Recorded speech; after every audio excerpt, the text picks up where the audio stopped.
This little device in my right hand is the op rod catch from an M1 Garand. Now, this is a little devil which is responsible for most of M1 thumb, wherein you are trying to load your rifle with the bolt back and your hand accidentally hits the op rod handle here as you're thumbing the end block clip into the magazine. Well, now when you do that and that thing comes sliding forward under the impetus of about a spring that's about this long, you end up with something that looks kind of like this. Now, the dark one in the center is something I did a while back, and it's grown out. The one at the bottom I accidentally did yesterday when I was installing this device and fooling around with it, and forgot one thing that I shouldn't have done, and it bit me, and it bit me bad. And it's damn painful. And every recruit and everybody who's had an M1 assigned to them or bought one or whatever has been bitten by this sucker at one time or another. So, the Thumbsaver is also called a Holbrook device, and this is the op rod catch. Now, the replacement, the Holbrook device, gets rid of this part right here, and the actual catch, flipping catch right down here, and in the bottom it's got a spring. Now you say, well, why don't you just show it to me? Because I already put it in the gun, so you didn't see me struggle getting it in there. So what we're going to do is first, I'm going to show you what it does, how it works, all the rest of that, and the neat things that it does. Then I'll flip it over, take it out, and I'll take it out and show it to you, and I'll put it back in there off the camera. Okay? Now, what this does is, with the bolt all the way back, you can take your end block clip.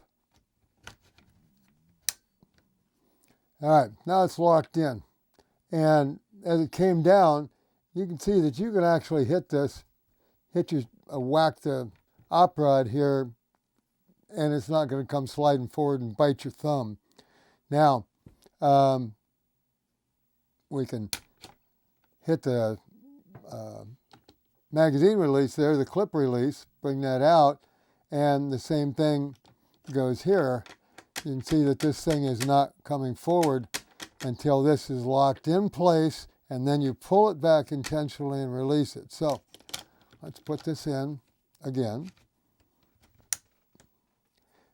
All right, now let's pretend that we're firing.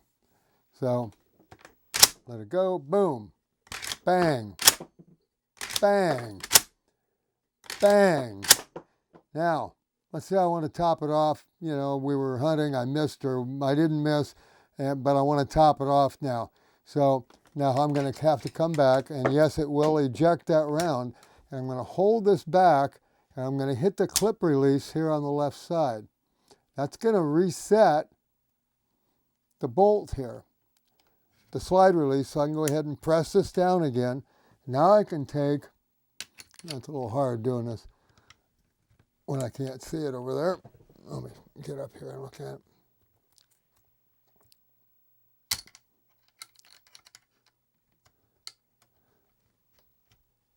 One,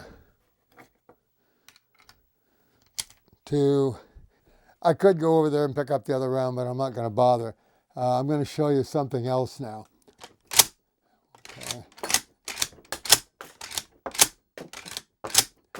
Now, normally, as everybody knows, and even if you didn't fight in the wars and carry one of these, you probably saw Longest Day, and you noticed that the end block clip, when it's empty, automatically ejects out of the gun and goes ka-ting, ka-ting, ka-ting when it hits the ground, which lets the bad guys know that your gun's run dry and you got to reload it, so they jump up and shoot your dumb butt, right? Okay, well, this one, it comes back and it locks in. It's still in there.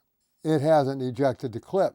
So what you have to do to eject the clip is, again, you push that clip release from the right side, and if you're really cool, you put your hand over the top and you don't let it pop out of the gun. But the advantage, of course, is that if you're hunting or something like that, it doesn't hit the ground, you're out in the field plinking, screwing around, messing around. It doesn't go flying out in the grass. You can't find it. You're at the range and it's going everywhere, and people picking them up and you lose them. And these suckers are starting to get expensive now, okay? I mean, they used to be, you could buy them for probably 10 cents a pound, but no more. All right, so that's how this works. That's why it's so cool.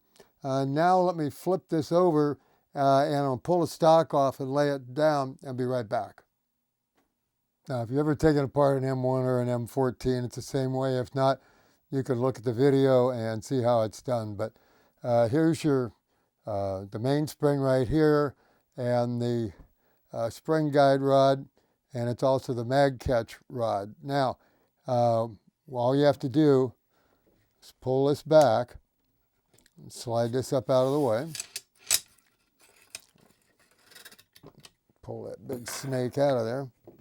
And then you can see there's a pin right here, and that pin will just push right out.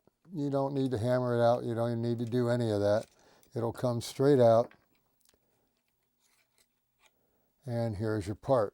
Now, if I show them to you side by side, on the right you see the original part here. You see the tail and the catch piece and the rest of that.